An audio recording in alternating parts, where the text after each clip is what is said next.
In this ex- in this ex- En este ejemplo queremos determinar los valores exactos de la función trig listados aquí a la izquierda, y hay dos maneras principales de hacer esto.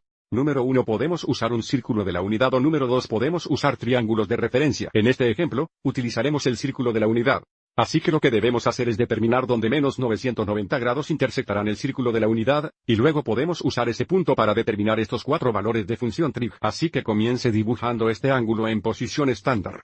Aquí está el lado inicial de nuestro ángulo y porque es un ángulo negativo, rotaremos hacia la derecha 990 grados. Así que giramos dos veces hacia la derecha, que sería menos 720 grados, y desde 990 grados es igual a menos 720 grados más menos 270 grados.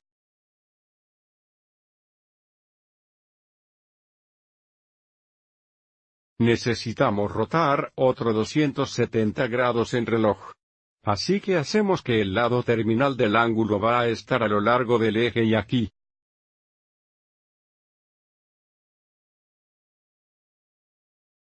Así que este lado de la terminal interseccionará el círculo de la unidad en el punto. Así que sabemos que x es 0, y es un que nos ayudará a encontrar estos valores de función. Recuerde, en la unidad el círculo x es igual a cosine θ, de modo que cosine θ sería igual a 0, y sin θ sería igual a la coordinación I1.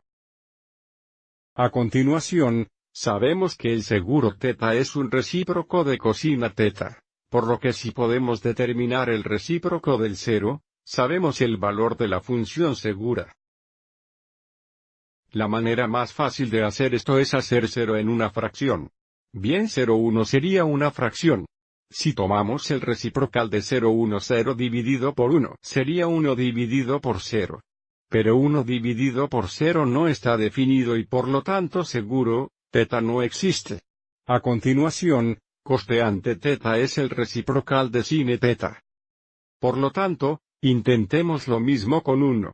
Hagamos una fracción. La forma más fácil es poner 1, y si tomamos el recipiente de 1, todavía es igual a 1, tan cosecante θ es igual a 1, y en este problema fue una buena idea. No utilizamos triángulos de referencia porque tenemos un ángulo cuadrantal donde el lado de la terminal es uno de los ejes. No podemos dibujar un triángulo de referencia, pero en el próximo ejemplo habremos una mirada al uso de los triángulos de referencia.